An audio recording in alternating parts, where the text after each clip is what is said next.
Chief Engineer Thad Jong stood rigidly on the bridge of the U.S. Prometheus, the flagship of Earth's fleet, surveying the pulsating holographic map before him. To anyone watching, he might have appeared calm, but inwardly, he wrestled with a deep urge to burst into uncontrollable laughter at the sheer ridiculousness of their predicament. This, he said with deliberate understatement, adjusting his wire-rimmed glasses, is precisely why beaming reality TV into the cosmos was a mistake. Clearly, they assumed it was a distress signal. Captain Elena Reyes turned to him with an icy glare, sharp enough to make steel shiver. Chief Engineer Jong, unless you have a practical suggestion, save your commentary. Oh, I have thoughts, Captain, Thad replied, gesturing toward the alien armada encircling Earth's fleet like apex predators stalking helpless prey. For starters, those ships are over 4 times the size of our largest vessel. Their energy output is astronomical, and judging by the quantum distortions in their wake, I'd say they could reduce us to subatomic particles without breaking a sweat. As if to emphasize his point, the holographic display flickered, announcing the arrival of yet another alien vessel. This one tore into real space with a visual effect so dramatic it made the laws of physics look optional. The Arxo Empire demands your unconditional surrender, a voice declared, resonating through the comm system with crystalline precision and an undertone of menace. You have 24 of your Earth hours to comply. Resistance is. A brief pause followed, as though the speaker was flipping through an intergalactic manual. Highly unwise.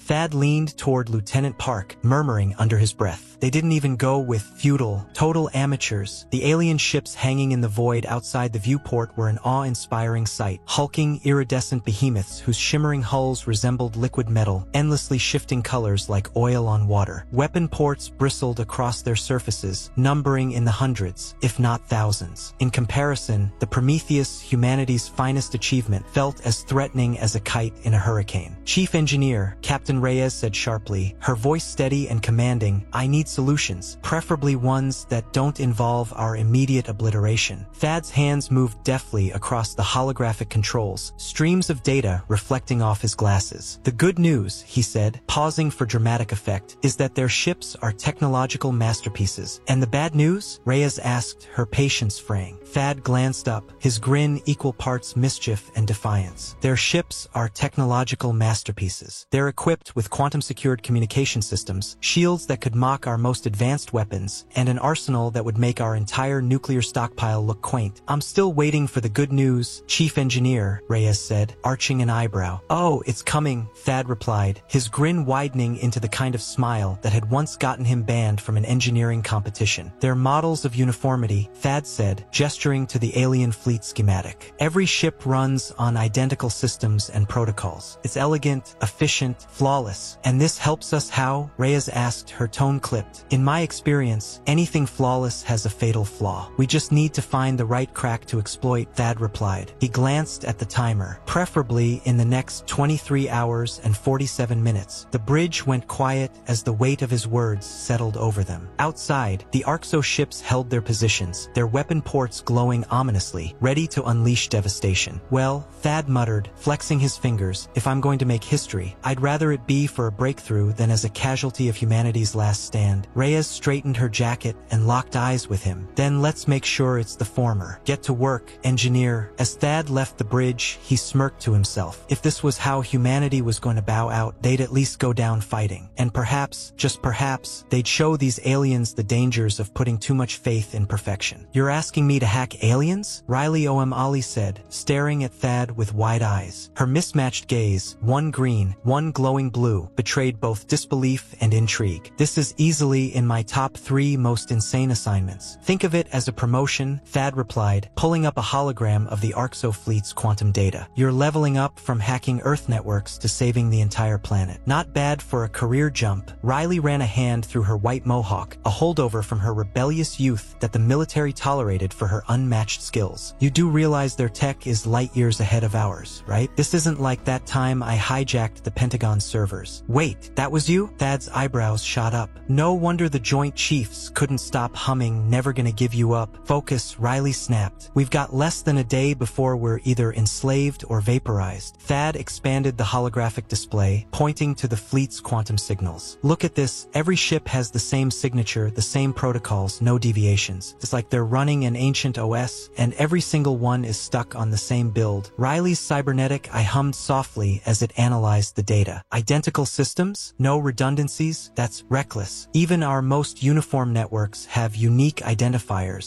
Exactly, Thad said with a grin. They've standardized themselves into a corner. Their perfection is their Achilles heel. Riley, already immersed in her custom interface, remarked, their quantum network is cutting edge, but it's rigid, no adaptability, no contingency planning. It's like they never considered someone might try to exploit it. Why would they? Thad replied with a shrug. They're so far ahead of us that the idea of a primitive species hacking their systems probably never crossed their minds. The lab door slid open with a sharp hiss, and Admiral Chun strode in, trailed by a group of stone-faced military officials. Engineer Zhang, the Admiral barked, why have you pulled our top cyber warfare specialist from critical defense preparations to chase this absurd hacking scheme? Riley didn't even glance up from her console. With respect, Admiral, those defense plans are useless against this kind of threat. It's like bringing a rubber band to a meteor shower. Their technology surpasses ours in every way except for one. They don't know how to handle chaos. Let me get this straight, General Santos said, crossing his arms. You're suggesting we gamble humanity's survival on the idea that these aliens are too structured? No,